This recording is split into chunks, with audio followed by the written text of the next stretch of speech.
G'day legends, I hope you're all fantastic. On today's video, we're going to take a very quick look at the new Dyna-Cabs feature on the latest Axe-Fx III bee-tah. This one has been a long-standing feature request, and there's a whole bunch of new factory cabs that augment the existing selection, but they let you move virtual microphone positions and distances around, which I think a lot of people are really going to enjoy. Let's take a look. When you open up the cab block, you are presented with two choices. You've got Legacy, which refers to the previously existing factory cabs and all of your user cabs. So they're all still in there. None of your presets are going to be broken by this addition to the cab block. Then you've got the Dyna-Cab selection. If I page right, you can see you've got 4 cab slots, but now you've got a bunch of new factory Dyna-Cabs. You can adjust the type of microphone used on each cab from condenser, ribbon, and dynamic.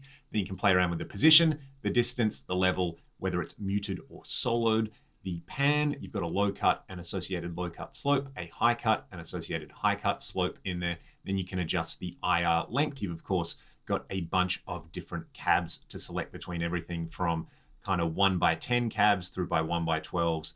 There's some 2x12s, some 2x10s, and of course, plenty of 4x12s. I might start out on this rumble cab. I'm using the ODS 100 clean at the moment. Let's go with the EVL version of this. I'm just going to play around with it, let you see how you can tweak the microphone choice as well as the position and distance on the cab. You've also got a very handy little icon up here to give you a kind of visual representation of where the virtual mic is. I'm playing a Les Paul in standard tuning.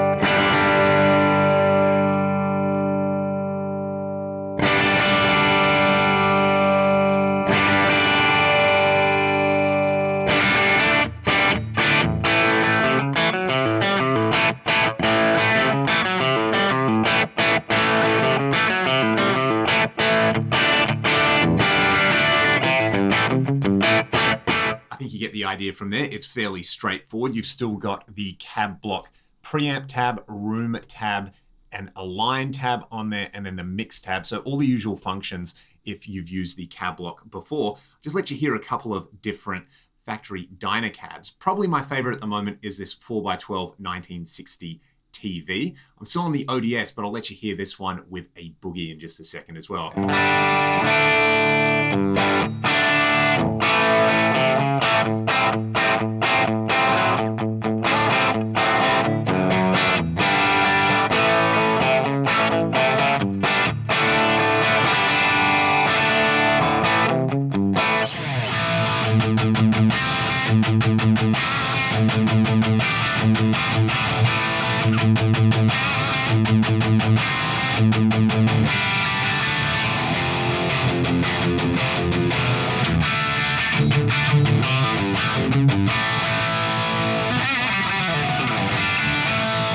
Of course, you can blend these cabs, and the way the Dyna-Cabs are shot allows you to basically combine any of these cabinets without any phase issues. I actually really like this rumble cab together with this 1960 TV cab. Dynamic mic on the TV cab, ribbon on the rumble, we get this.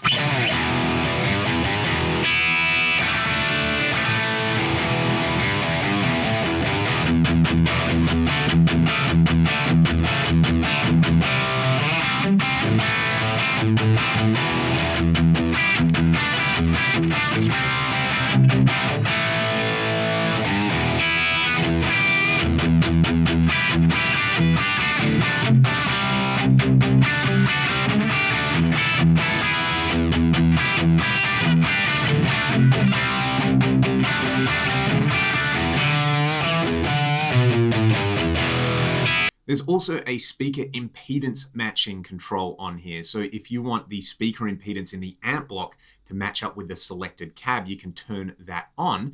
And in the amp block, watch what happens. I'm just going to change channels in the Dyna-Cab from this 1x12 vibrato lux to the 1960 TV, we get this.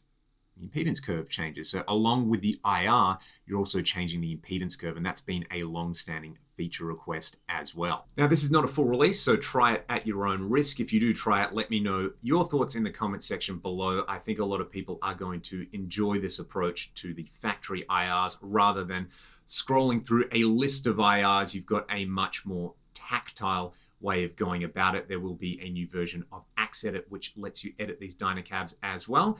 Until then, thanks for putting up with my Monday morning face. If you like what I'm doing on the channel, check the video description. There's a variety of ways to support what I'm doing. I appreciate it, and I'll see you next time. Cheers.